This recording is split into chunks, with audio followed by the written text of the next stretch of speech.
एक बार की बात है।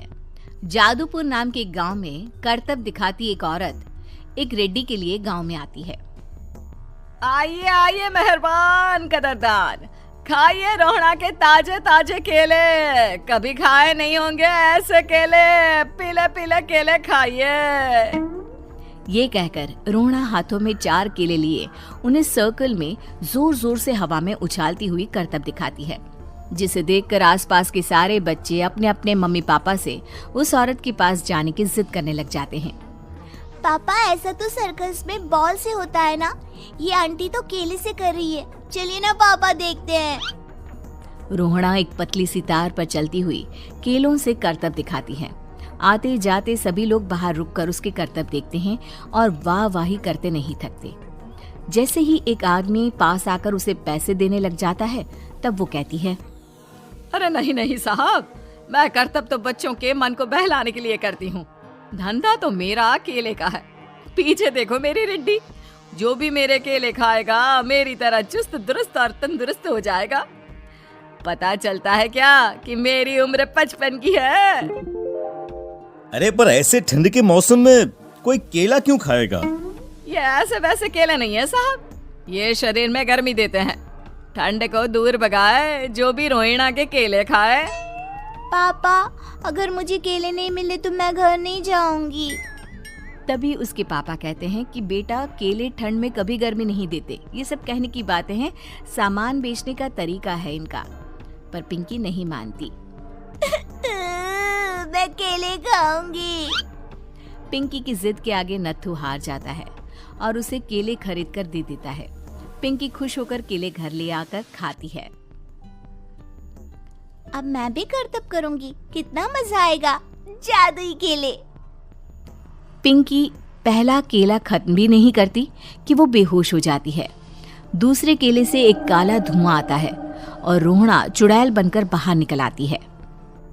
मेरे भूतिया केले बच्चे न खाए, ऐसा हो ही नहीं सकता। जादूपुर वालों, कब तक बचोगे? आ गई हूँ मैं रोहड़ा, जिसका कोई नहीं कर सकता सामना। रोहड़ा पिंकी को गोद में उठाकर काले धुएं में कहीं गायब हो जाती है।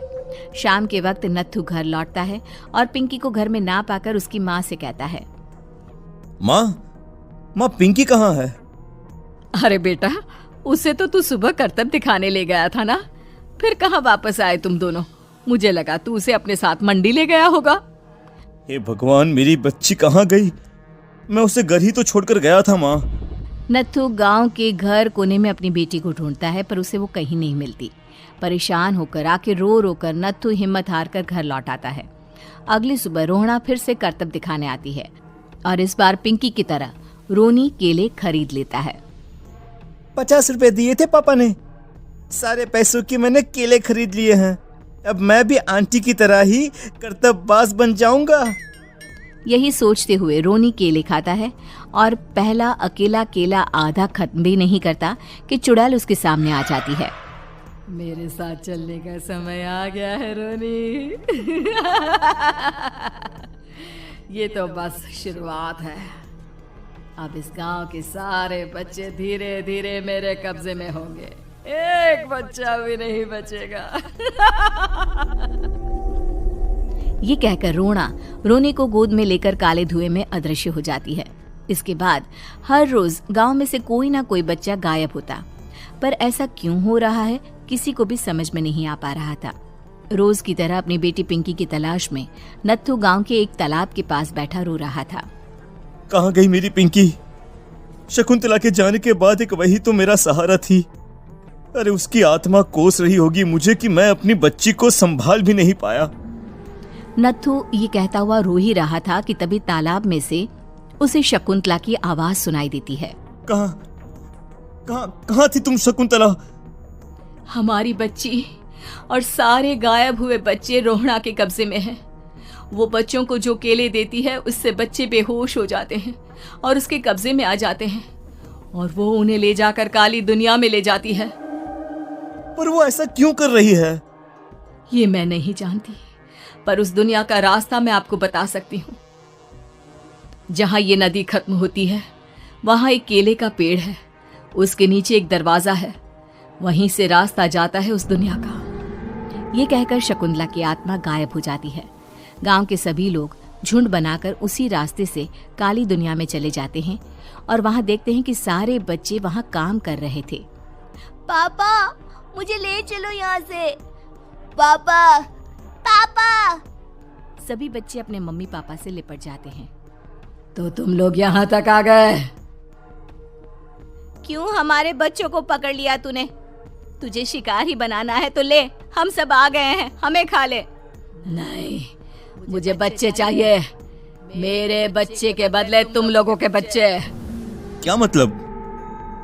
मैं इसी गांव में रहने वाली एक औरत थी। केले की चोरी के इल्जाम में मेरे बेटे को गांव वालों ने इतना मारा कि वो मर गया। उसी दिन मैंने ठान लिया कि गांव वालों का भी वही हाल करूंगी। कुछ दिन बाद बेटे के चले जाने के दुख में मैं भी मर गई और मेरी भटकती आत्मा एक चुड़ैल बन गई। और फिर मैंने बदला लिया तुम सबके बच्चे छीनकर। बर्दाश्त नहीं कर पाए ना, सोचो मुझ पर क्या बीती होगी। हमें माफ कर दो रोना, पता नहीं ये किसकी गलती थी पर हम सभी माफी मांगते हैं। हमारी खुशियां लौटा दो, तुम भी तो एक माँ हो। गांव वालों की बात सुनकर रोना का मन पिघल जाता है और वो बच्चों को छोड़ देती है। उसके बाद काली दुनिया बच्चों के लिए जादुई दुनिया बन जाती है।